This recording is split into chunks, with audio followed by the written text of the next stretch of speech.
नमस्कार, कैसे हैं आप सभी? आप सभी बहुत अच्छे होंगे और अपनी जो तैयारी अच्छे से कर रहे होंगे। तो आज है 22 अगस्त, तो 22 अगस्त के हम लोग आज करंट अफेयर देखने वाले हैं। सबको पता है कि हम लोग जो लोग डेली क्लास देख रहे हैं, उनको पता है history, geography, polity, economics, science इनसे रिलेटेड जितने भी फैक्ट आते हैं करंट अफेयर से रिलेटेड, उन सबको बड़े अच्छे से देखते हैं। इसके अलावा स्टैटिक जीके में जो भी पॉइंट रहते हैं, उन सभी को देख लेते हैं। तो चलिए शुरू करते हैं आज की करंट अफेयर। अगर आपने अभी तक चैनल को सब्सक्राइब नहीं कर रखा, चैनल को सब्सक्राइब कर लो और वीडियो को लाइक या कमेंट जो भी सुझाव है वो कमेंट बॉक्स में जरूर बताओ। नेशनल टेस्टिंग एजेंसी एनटीए में पारदर्शिता, नेशनल टेस्टिंग एजेंसी, यहाँ पे टाइपिंग मिस्टेक है। नेशनल टेस्टिंग एजेंसी एनटीए पारदर्शी और लीक मुक्त परीक्षा प्रणाली विकसित करने के लिए नंदन नीलेकणी की अध्यक्षता में एक उच्च स्तरीय टास्क फोर्स का गठन किया गया है। ठीक है, तो ध्यान रहेगा एनटीए में जो स्पेशल टास्क फोर्स का गठन किया गया है, उसको उसके अध्यक्ष कौन है? उसके अध्यक्ष है नंदन नीलकणी। ठीक है, ध्यान रखेंगे। अब एनटीए की बात आई है तो एक बार एनटीए को समझ लो, एनटीए क्या है। तो एनटीए क्या है, सबसे पहले तो ये जान लो ये किस किस का पेपर कराती है। ये तो सबको पता है, आजकल इतना वायरल हुआ है कि नीट का पेपर तो ये कराती है। इसके अलावा ये आईआईटी, ठीक है, आईआईटी जेईई मेंस का पेपर कराती है। इसके अलावा यूजीसी नेट का पेपर कराती है। ठीक है, इसके अलावा ये जो पेपर कराती है वो सीयूईटी का कराती है। ठीक है, ये 4 तरह के पेपर ये कराती है। ठीक है, इसके अलावा बात करें तो इसकी स्थापना कब हुई थी, तो इसका गठन हुआ था 2017 में। 2017 में इसका गठन हुआ था। इसके अलावा बात करें तो इसका जो नोडल मंत्रालय वो कौन है? इसका नोडल मंत्रालय शिक्षा मंत्रालय है। ठीक है, शिक्षा मंत्रालय है। ठीक है, ये चीज ध्यान रखेंगे। इसके अलावा नंदन नीलकणी की बात करें तो नंदन नीलकणी जो है ये, इनके बारे में विशेष बातें बहुत हैं। ठीक है, तो जान लेते हैं इनके बारे में क्या क्या है। तो सबसे पहली बात तो ये क्या है कि इन्फोसिस के सह संस्थापक है। इन्फोसिस के सह संस्थापक। ठीक है, इसके अलावा गैर कार्यकारी अध्यक्ष भी हैं ये इन्फोसिस के। ठीक है, इसके अलावा बात करें तो UIDAI, ये आपको आपने नाम पहले भी सुना होगा, UIDAI। तो ये क्या है? ये आधार से संबंधित है कि प्रथम अध्यक्ष थे, के प्रथम अध्यक्ष थे। तो क्वेश्चन यहां से भी निकल सकता है कि UIDAI आधार कार्ड के प्रथम अध्यक्ष कौन थे? तो ये नंदन नीलेकणी जी थे। कब से कब तक थे? तो ये 2009 से 2014 तक थे। ठीक है, 2009 से 2014 तक ये थे। ठीक है, इसके अलावा बात करें तो ये एक स्टेप फाउंडेशन के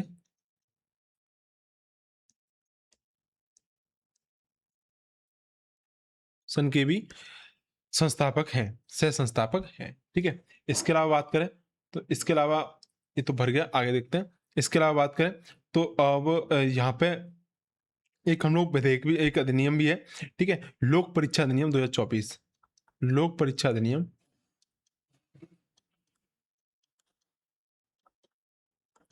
लोक परीक्षा अधिनियम 2024। ठीक है, इसके तहत 10 वर्ष की सजा और 1 करोड़ का जुर्माना है, ये पूछ सकता है। ठीक है, ठीक है, ये चीज ध्यान रखेंगे। इसके अलावा और कोई यहाँ से इंपोर्टेंट नहीं है। चलिए आगे देखते हैं। वरिष्ठ अधिवक्ता प्रदीप राय को वर्ष 2026-27 के लिए कार्यकाल के लिए supreme court bar council association का अध्यक्ष चुना गया है। ठीक है, तो ये चीज न्यूज सीधी सीधी है, इसको ध्यान रखेंगे। ठीक है, इसके अलावा एक और देखें तो सुप्रीम कोर्ट जो बार काउंसिलिंग है, ये SCBA, इसकी स्थापना 1951 में की गई थी। इसका काम क्या होता है? इसका काम क्या होता है? तो इसका काम है कि जो उच्चतम न्यायालय में यानी सुप्रीम कोर्ट में जो अभ्यास करने वाले वकील हैं, उनके हितों की रक्षा करना, वकीलों के हितों की रक्षा करना। ठीक है, और बेंच के और बार यानी वकीलों के जो संगठन है उसे बार कहते हैं, बेंच और बार के बीच में समन्वय स्थापित करना। ठीक है, इसके बाद जब यहाँ सुप्रीम कोर्ट की बात आई है तो सुप्रीम कोर्ट को एक बार समझ लो। क्या? सुप्रीम कोर्ट को एक बार समझ लो। तो भाई इसके बारे में बात करें तो ये भाग कितने में, भाग कितने में, भाग 5 में है। कितने में? भाग 5 में है। ठीक है, इसके अलावा बात करें तो अनुच्छेद कहां से कहां तक? अनुच्छेद 124 से लेके 147 तक यहाँ का प्रावधान है। क्या? अनुच्छेद 124 से लेके 147 तक का यहाँ पे प्रावधान है। अभी कितने? अभी इसमें 33+1 इक्वल टू 34 टोटल जज है।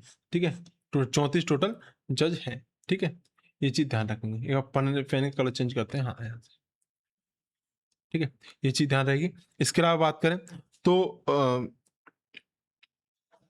सुप्रीम कोर्ट की जजों की नियुक्ति कौन करता है? तो सुप्रीम कोर्ट की जजों की नियुक्ति कोलियम प्रणाली के तहत होती है और किसके द्वारा की जाती है? राष्ट्रपति के द्वारा की जाती है। राष्ट्रपति के द्वारा नियुक्ति की जाती है, ठीक है। कॉलेजियम में कौन कौन होता है? तो जजों की जो कॉलेजियम होती है उसमें चार, एक तो सीजीआई रहते हैं, चीफ जस्टिस ऑफ इंडिया। इसके अलावा 4 वरिष्ठतम जज रहते हैं, 4 सीनियर जज रहते हैं। ये चीज ध्यान रखेंगे। भाग 5 में 124 से 147 तक इनका प्रावधान है। 33 प्लस 1 34 जज है।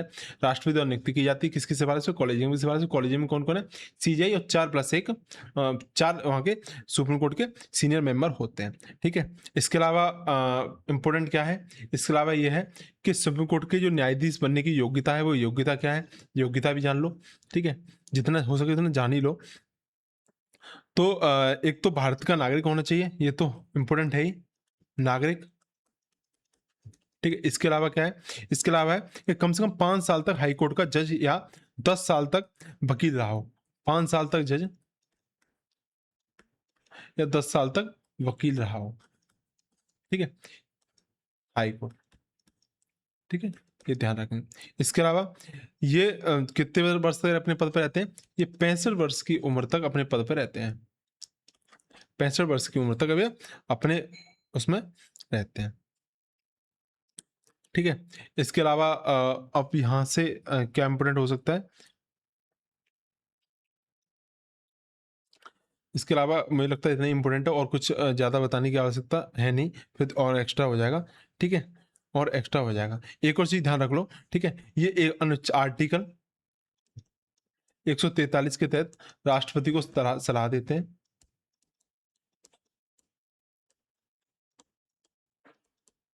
सलाह देते हैं, राष्ट्रपति को सलाह देते हैं, ठीक है। और जो सलाह दी जाएगी उसको राष्ट्रपति मानने के लिए बाध्य नहीं है, ये चीज़ ध्यान रखेंगे।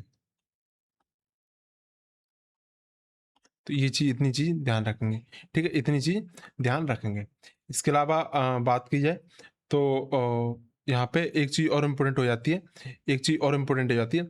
एक तो हो जाता है आर्टिकल 129, कौन सा? आर्टिकल 129। और इसके अलावा जो इम्पोर्टेंट है वो है 137, ठीक है। 129 में क्या है? तो 129 में है अभिलेख न्यायालय। क्या है? अभिलेख न्यायालय। क्या है? अभिलेख न्यायालय। और 137 में क्या है? 137 में है आपका 137 में है आपका न्यायिक पुनरावलोकन। क्या है? न्यायिक पुनरावलोकन,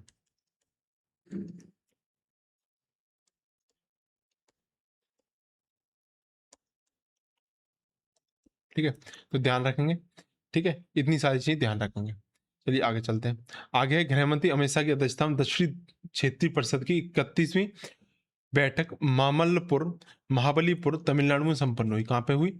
मामल्लपुर महाबलीपुरम तमिलनाडु में संपन्न हुई। अब बात क्षेत्रीय परिषद की आई है, तो एक बार इसको क्षेत्रीय परिषद को समझ लो, ठीक है। बात क्षेत्रीय परिषद की आई है, तो क्षेत्रीय परिषद को समझ लेते हैं क्या है ये। तो क्षेत्रीय परिषद के बारे में बताएं तो टोटल कितनी क्षेत्रीय परिषद है? तो टोटल 5 क्षेत्रीय परिषद है। कौन कौन सी है? एक तो आपकी नॉर्थ है यानी उत्तरी है। इसके अलावा कौन सी है? इसके अलावा एक सेंट्रल है यानी मध्य में है। इसके अलावा एक ईस्टर्न है, पूर्व में है। इसके अलावा एक पश्चिम में है यानी वेस्ट में है। इसके अलावा एक साउथ में है, ठीक है। इतनी टोटल अब आपकी 5 है। पूर्वोत्तर परिषद का जो गठन हुआ था वो 1971 में हुआ था, यानी इसका कब हुआ था? ईस्टर्न का कब हुआ था? 1971 में इसका गठन हुआ था, ठीक है, ध्यान रखेंगे। इसके अलावा बात करें तो ये एक तरह से वैधानिक निकाय है। कैसा निकाय है? ये जो है आपका वैधानिक निकाय है, यहां से समझ लो।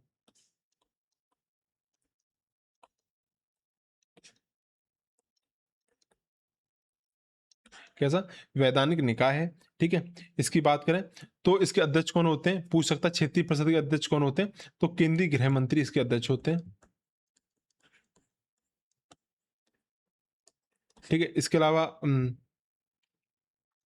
ठीक है, ये चीज यहां से इंपॉर्टेंट है। अब इसके बाद तमिलनाडु को देख लो एक बार। तमिलनाडु की और एक और ऑपरेशन कर देते हैं।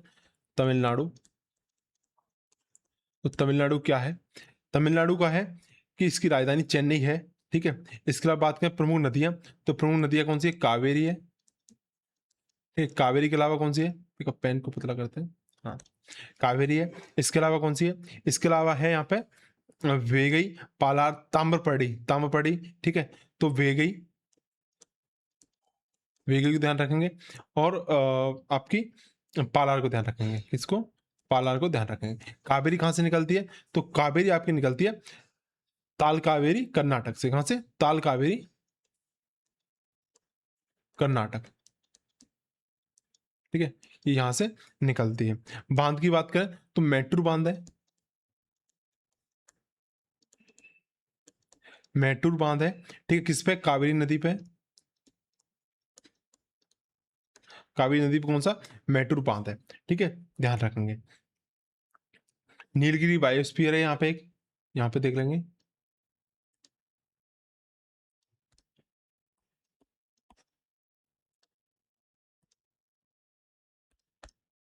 नीलगिरी बायोस्फीयर है।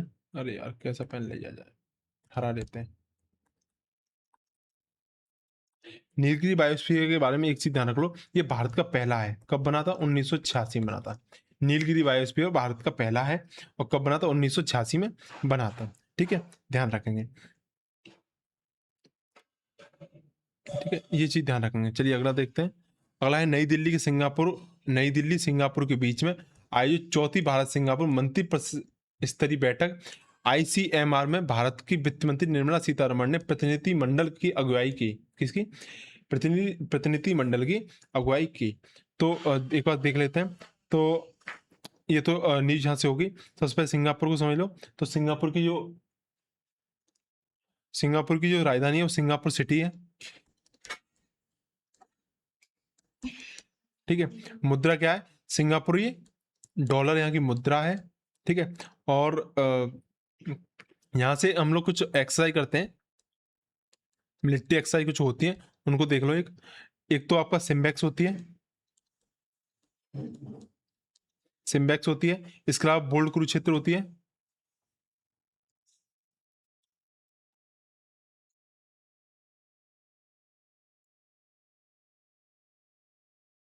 बोल्ड कुरुक्षेत्र होती है, और कौन सी? अग्नि वॉरियर होती है।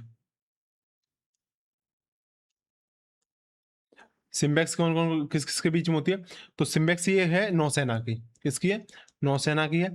बोल्ड बोल्ड कुरुक्षेत्र किसकी है? थल सेना की है। और अग्नि वॉरियर ये है, ये वायुसेना की है। ठीक है, तो आज हमारा मेन फोकस एक्सरसाइज पे ही है। आपको सिर्फ एक्सरसाइज समझनी है अच्छे से, और भी आगे कराऊंगा मैं जैसे जैसे आती जाएंगे। ठीक है, तो आज हमारा नदियों पर उतना फोकस नहीं है, मैं नदियां कई दिनों से हम लगातार कर रहे हैं भारत की, तो हमारा मेन फोकस आज इस पे एक्सरसाइज पे है।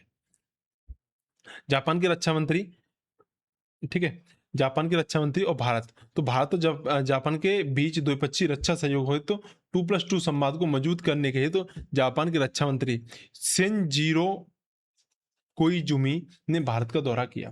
ठीक है, तो शिनजुमो कोइजुमी है ये। ठीक है, इन्होंने भारत का दौरा किया है किसके लिए? 2+2 वार्ता के लिए। तो सबसे पहले जापान को समझ लेते हैं, उसके बाद जो 2+2 वार्ता को समझाएंगे। तो जापान की राजधानी है वो टोक्यो है, सबको पता है। ठीक है, और टोक्यो के अलावा यहाँ की मुद्रा क्या है? यहाँ की मुद्रा येन है, मुद्रा। ठीक है, इसके अलावा बात करें, तो इसके अलावा बात करें तो अब 2+2 की वार्ता के बारे में समझ लेते हैं। 2+2 वार्ता के बारे में समझ लेते हैं, क्या है ये 2+2 वार्ता। तो 2+2 वार्ता में क्या है? 2+2 वार्ता में ये भारत और जापान के विदेश मंत्री एवं रक्षा मंत्रियों के बीच संवाद है। किसके बीच? रक्षा मंत्रियों के बीच और विदेश मंत्रियों के बीच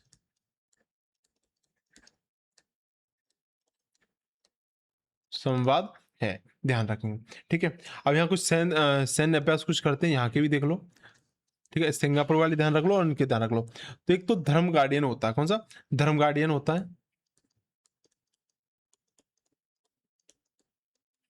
इसके अलावा कौन सा होता है? एक जिमैक्स होता है। इसके अलावा कौन सा होता है? एक होता है सिन्यू, कौन सा? सिन्यू मैत्री।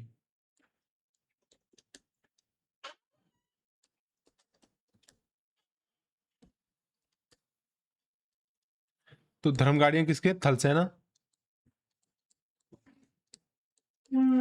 जिमैक्स किसके बीच में होता है? नौसेना और सिन्यू मैत्री वायुसेना, ठीक है, इनके बीच में होता है। ठीक है, इसके अलावा बात करें तो एक मालाबार होता है। मालाबार में क्या है, मालाबार जो होता है, मालाबार में क्वाड देशों के साथ होता है। अब क्वाड देश कौन कौन से हैं? क्वाड देश कौन कौन से हैं? तो क्वाड देश में एक तो आपका जापान हो गया, ठीक है, एक आपका जापान हो गया, एक भारत हो गया, ठीक है, इसके अलावा एक आपका अमेरिका और ऑस्ट्रेलिया, अमेरिका और ऑस्ट्रेलिया, ये आपके क्वाड देश के सदस्य हैं, ये चीज ध्यान रखिए। तो धर्म गार्डियन, जिमैक्स और सेन्यू, इनको ध्यान रखेंगे, मालाबार क्वाड देशों के साथ होता है। पश्चिमी घाट के दक्षिणी सिरे, पश्चिमी घाट के दक्षिणी सिरे पर स्थित कलक्कड़, मुथुंडुथुरई टाइगर रिजर्व और कन्याकुमारी के वन्यजीव अभयारण्य जैव विविधता के प्रमुख केंद्र हैं। ठीक है, तो इन चीजों को 100 ध्यान रखेंगे। तो इसमें क्या है, देखो, Kalakkad Mundanthurai tiger reserve, Kalakkad Mundanthurai tiger reserve, इसका ये कहाँ पे, ये कन्याकुमारी जिले में तमिलनाडु में है। कहाँ पे? ये कन्याकुमारी जिले में तमिलनाडु में है। तमिलनाडु के बारे में हमने अभी पीछे ही पढ़ लिया है वहाँ के बारे में। ठीक है, इसके लिए बस ध्यान रखेंगे कि कलक्कड़ मुथुरई टाइगर रिजर्व कहाँ पे? तमिलनाडु में है। ठीक है, कहाँ पे? तमिलनाडु में है, तमिलनाडु कन्याकुमारी में है। ठीक है, और ये तमिलनाडु का पहला है, ये तमिलनाडु का पहला टाइगर रिजर्व है। ठीक है, ध्यान रखेंगे। और एक चीज और ध्यान रख लो, मैंने अभी आपको पीछे ही कराया था ताम्रपर्णी, ताम्रपर्णी नदी के बारे में मैंने आपको बताया था, उसका उद्गम स्थल यही है, उसका उद्गम स्थल यही है। तो ताम्रपर्णी नदी का उद्गम स्थल कौन सा है? कलक्कड़ मुंडनथुरई टाइगर रिजर्व, कहाँ पे? तमिलनाडु में है। ठीक है, इसके अलावा बात करें तो वन्यजीव अभ्यारण्य आया है। तो वन्यजीव संरक्षण अधिनियम कब आया था? वन्यजीव संरक्षण अधिनियम,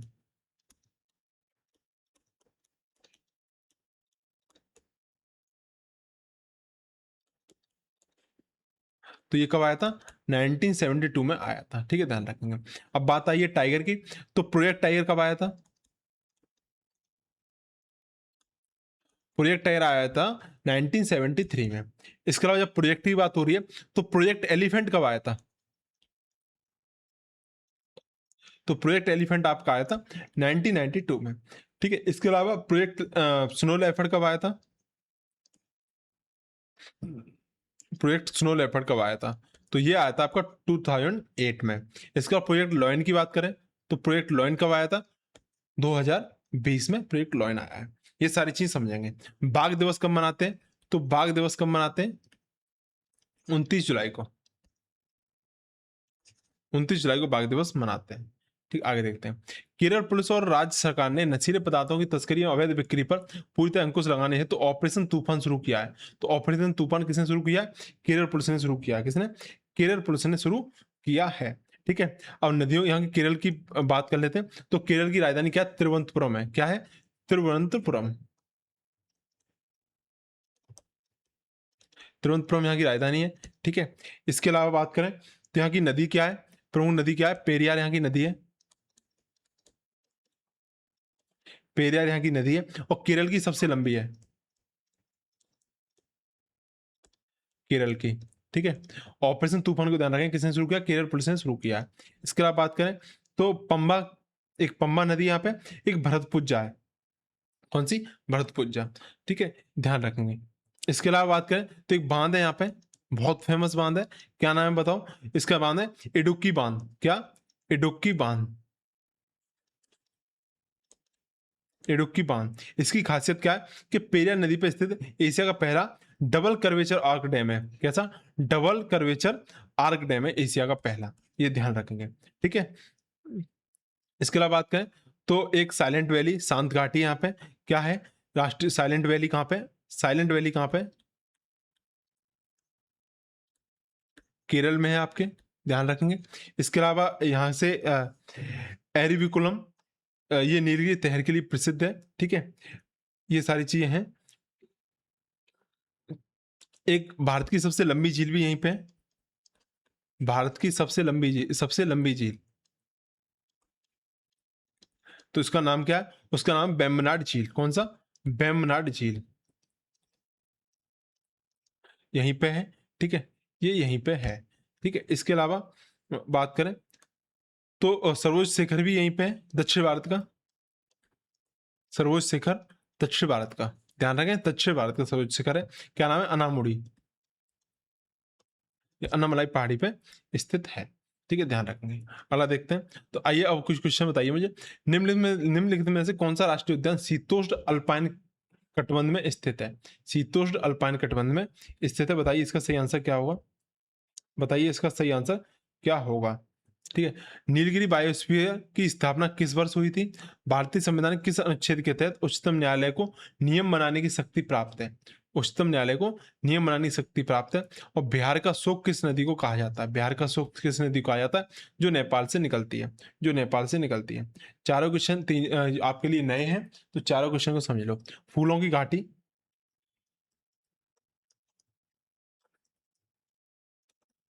फूलों की घाटी राष्ट्रीय उद्यान है, जिसे क्या कहा जाता है? शीतोष्ण अल्पाइन कटिबंध कहा जाता है, ठीक है, ध्यान रखेंगे। नीलगिरी बायोस्फीयर की स्थापना कब हुई थी? 1986 में हुई थी, ठीक है, कब हुई थी? 1986 में हुई थी।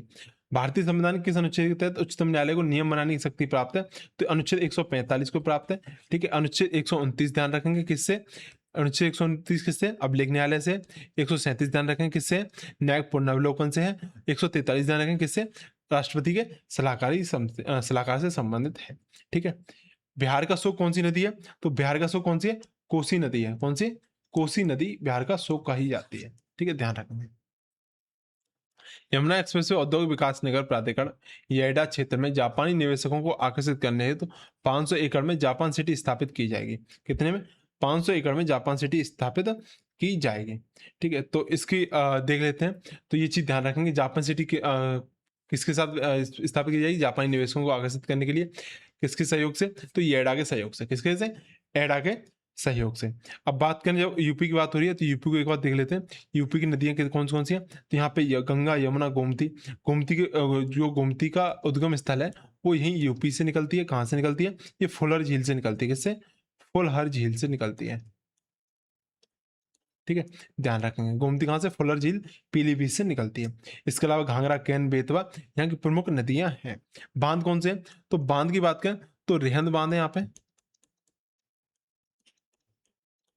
सोनभद्र में है आपका, ठीक है। राजघाट बांध है, बेतवा नदी पे है। राजघाट बांध कहाँ पे? बेतवा नदी पे है, ठीक है, ये चीज ध्यान रखेंगे। आगे देखते हैं।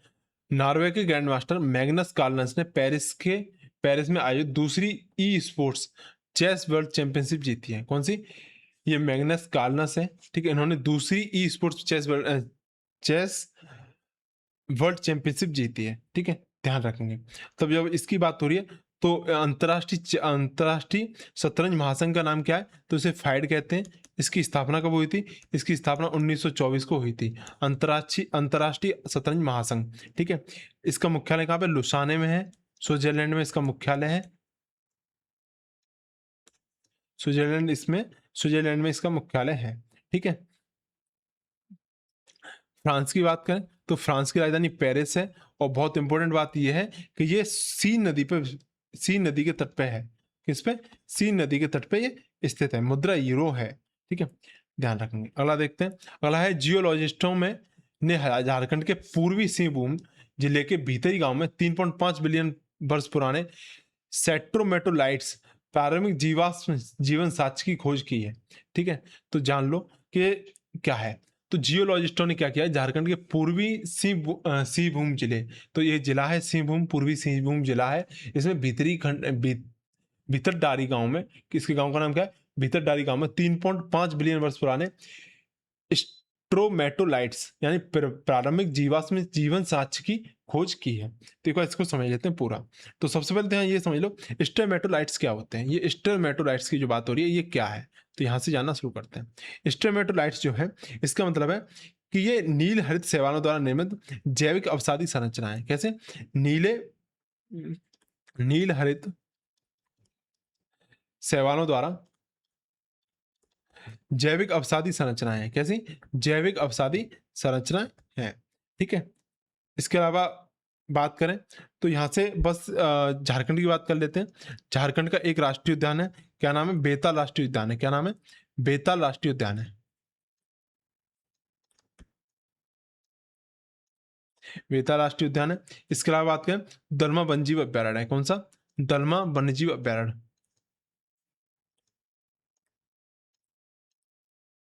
ठीक है, ये चीज ध्यान रखेंगे। ठीक है, चलिए आगे देखते हैं। आगे है, टेक महिंद्रा और फाइड की संयुक्त तत्वावधान में आयोजित ग्लोबल चेस लीग के चौथे सीजन का आयोजन बेंगलुरु कर्नाटक में हुआ है। इस बार की मुझे लग रहा है एग्जाम में चेस बहुत महत्वपूर्ण होने वाला है स्पोर्ट्स की करंट अफेयर के मद्देनजर, क्योंकि चेस से डेली एक न्यूज निकल के आ रही है। ठीक है, तो चलिए देखते हैं। तो सबसे पहले तो ये जान लो बेंगलुरु क्या कहते हैं।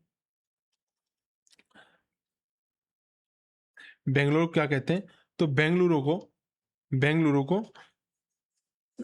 सिलिकॉन वैली ऑफ इंडिया कहा जाता है। क्या? सिलिकॉन वैली ऑफ इंडिया कहा जाता है। साइलेंट वैली कहाँ पे है? साइलेंट वैली आपकी केरल में है। ये कैसी है? सिलिकॉन वैली है। ठीक है, साइंस सिटी भी कहते हैं, गार्डन सिटी भी कहते हैं, ये बेंगलुरु को कहते हैं। ठीक है, यहाँ पे इसरो का मुख्यालय है। इसके अलावा आपका HAL का मुख्यालय है। ठीक है, इसके अलावा विप्रो का मुख्यालय है। इसके अलावा इन्फोसिस का मुख्यालय है। ये सारे मुख्यालय यहाँ पे।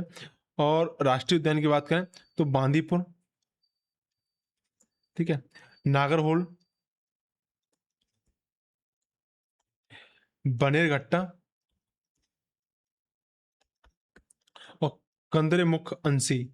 कंदरेमुख यहाँ पे कंदरेमुख यहाँ के प्रमुख राष्ट्रीय उद्यान है कर्नाटक के। बांदीपुर, नागरहोल, बनेरघट्टा और कंदरेमुख यहाँ के राष्ट्रीय उद्यान है।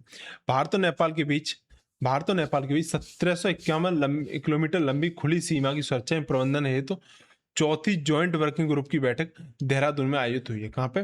देहरादून में आयोजित हुई है। अब बात नेपाल की है, तो नेपाल हमारा पुराना सहयोगी है और एक मित्रता संधि हुई थी नेपाल के साथ में। वो कब हुई थी? तो ये मित्रता संधि जो हुई थी 1950 में हुई थी। कब हुई थी? 1950 में हुई थी। नेपाल से जो प्रमुख नदियां निकलती हैं वो कौन सी है? महाकाली है। इसके अलावा कौन सी है? जिसको इंडिया में शारदा कहते हैं।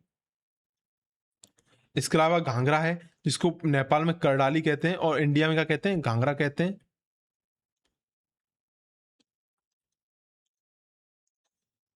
ठीक है, नेपाल में ये है, इंडिया में ये है। ठीक है, ध्यान रखेंगे। इसके अलावा आप बात करें तो एक कोसी है। कौन सी? कोसी नदी है। और कोसी नदी को क्या कहते हैं? बिहार का शोक कहते हैं। ध्यान रखेंगे, तीनों तीनों नदियों को ध्यान रखेंगे। ठीक है, इसकी सीमा की सुरक्षा कौन करती है? तो SSB करती है यहाँ की सीमा की सुरक्षा। ठीक है, ध्यान रखेंगे। कुल 5 राज्यों की सीमा नेपाल से लगती है। कितने की? 5 राज्यों की सीमा नेपाल से लगती है। 5 राज्यों की सीमाएं नेपाल से लगती हैं। आगे देखते हैं। मौसरीकरण और सूखे से निपटने के लिए संयुक्त राष्ट्र संघ UNCCD के पक्षों का 17वां COP17 सम्मेलन मंगोलिया की राजधानी उलान बटार में आयोजित किया गया। इस चीज को ध्यान रखेंगे। ठीक है, ये करंट पर इंपॉर्टेंट है। तो क्या 17वां COP17 का आयोजन कहाँ हुआ? उलान बटार मंगोलिया में आयोजित हुआ है। ठीक है, UNCCD की बात कर लें तो इसकी स्थापना कब हुई थी? UNCCD की स्थापना कब हुई थी? बताइए, इसकी स्थापना कब हुई थी? इसकी स्थापना हुई थी 1994 में। ठीक है, इसका मुख्यालय कहाँ पे? इसका मुख्यालय वॉन, जर्मनी में इसका मुख्यालय है। ठीक है, इसके अलावा बात करें तो मंगोलिया की राजधानी क्या है? उलान बटार है। मंगोलिया की राजधानी क्या है? उलान बटार है। और प्रसिद्ध गोबी मरुस्थल यानी ठंडा मरुस्थल यहीं पे स्थित है। कहाँ पे? मंगोलिया में, जो कौन सा गोबी मरुस्थल है, यहीं पे स्थित है। ठीक है, मैंने कल आपको बताया था एक नोमैडिक एलिफेंट एक्सरसाइज करते हैं हम लोग। कौन सी?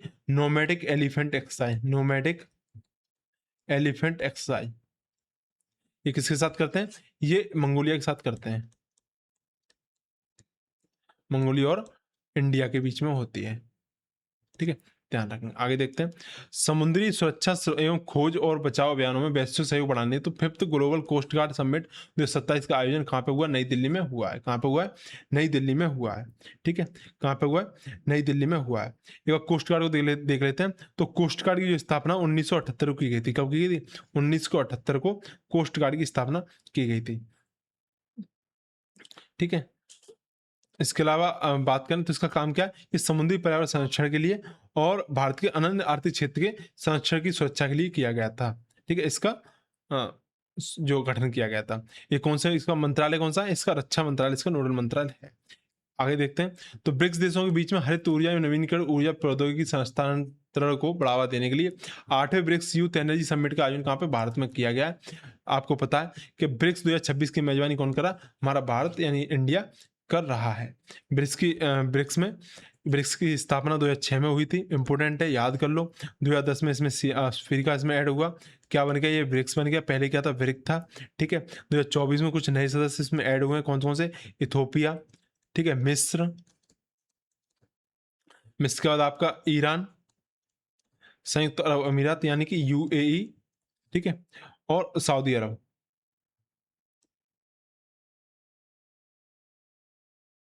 सऊदी अरब, ठीक है, ये इसके इंपॉर्टेंट है। चलिए, यहाँ पे आपके करंट अफेयर कंप्लीट होते हैं। अब आपको एक टेस्ट लेते हैं, आपने क्या क्या यहाँ से सीखा। तो एनटीए के तकनीक सुधारों को हेतु गठित उच्च स्तरीय कार्यकारी दल का अध्यक्ष किसे नियुक्त किया गया?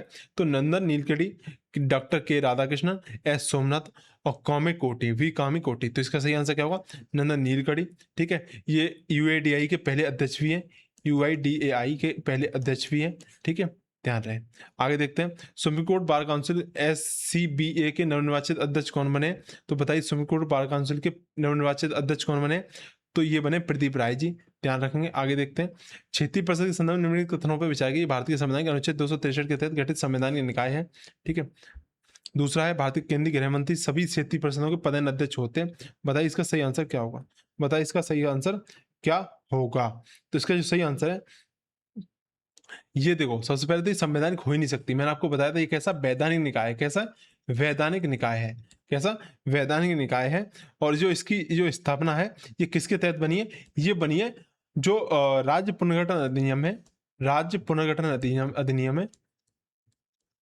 पुनर्गठन अधिनियम 1956 के तहत बनी है। किसके तहत? 1956 के तहत इसका गठन किया गया है। और इसके जो सभी क्षेत्रों के पदेन अध्यक्ष कौन होते हैं? केंद्रीय गृह मंत्री होते हैं। तो ये आपका सही है, ये आपका गलत है। तो केवल 2 सही हो जाएगा। आगे देखते हैं, ऑपरेशन तूफान किस राज्य द्वारा शुरू किया गया? एंटी ड्रग अभियान है। क्या है? एंटी ड्रग अभियान है। मैंने आपको बताया था किसके द्वारा? केरल पुलिस के द्वारा शुरू किया गया है। किसके द्वारा? केरल पुलिस के द्वारा शुरू किया गया है। आगे देखते हैं, आगे है, आगे हाल ही में सुर्खियों में रहा भितरडारी गांव, जहां 3.5 अरब वर्ष पुराने जीवन साक्ष्य मिले। ये किस राज्य में स्थित है? बताओ, भितरडारी गांव कहाँ पे स्थित है? ये कहाँ पे? ये आपके झारखंड में स्थित है। कहाँ पे स्थित है? झारखंड में स्थित है। कहाँ पे? झारखंड में स्थित है। कौन सा है जिला? कौन सा है? पूर्वी सिंह। मैंने कौन सा जिला बताया था? पूर्वी सिंहभूम जिला आपको बताया था। यूएनसीसीडी COP17 सम्मेलन का आयोजन किस देश की राजधानी में हुआ? तो मंगोलिया की राजधानी उड़न बेटार में हुआ। कहाँ पे? उड़न बेटार में हुआ। मंगोलिया में कौन सा? गोबी मरुस्थल स्थित है, सबसे ठंडा मरुस्थल है। ठीक है, आइए आगे देखते हैं। आगे, उत्तर प्रदेश सरकार किस क्षेत्र में 500 एकड़ जापान सिटी विकसित कर रही है? तो किस क्षेत्र में कर रही है? तो येडा क्षेत्र में कर रही है। ठीक है, कहाँ पे? येडा क्षेत्र में कर रही है। ध्यान रहे। आगे देखते हैं, आगे कलक्कड़ मुंथुरथई टाइगर रिजर्व किस राज्य में स्थित है? ये हाल ही में चर्चा में रहा है। बताइए किस राज्य में स्थित है? तो कलक्कड़ मुंथुरई टाइगर रिजर्व ये आपके तमिलनाडु में स्थित है। कहाँ पे? तमिलनाडु में स्थित है। कहाँ पे स्थित है ये आपके तमिलनाडु में स्थित है। ठीक है, ध्यान रहे। आगे देखते हैं, आगे है भारतीय तटरक्षक बल आईसीजी का ध्येय वाक्य क्या है? तो बताइए आईसीजी का ध्येय वाक्य क्या है? आईसीजी का ध्येय वाक्य क्या है? तो इसका है वयम रक्षामः। वयम रक्षा में इसका सही आंसर है। आगे देखते हैं, 8वां ब्रिक्स यूथ एनर्जी समिट किस देश की मेजबानी में आयोजित हुआ? तो 8वां ब्रिक्स यूथ एनर्जी समिट किस देश की मेजबानी में आयोजित हुआ? तो ये आपके भारत में हुआ है। अब जितने ब्रिक्स के क्वेश्चन आए 2026 के लिए भारतीय आंसर लगाना है, बस ये ध्यान रख लो। ठीक है, ये ध्यान रख लो। तो करंट अफेयर यहाँ पे खत्म हुआ, हमने सारी चीज़ों को समझ लिया। जो चीज़ एक बार इसका रिवीजन कर लें, ठीक है। जो भी सुझाव है कमेंट करें, जो भी सुझाव है कमेंट करें, ठीक है। और चैनल को सब्सक्राइब कर लें, वीडियो को लाइक कर लें, ठीक है। धन्यवाद।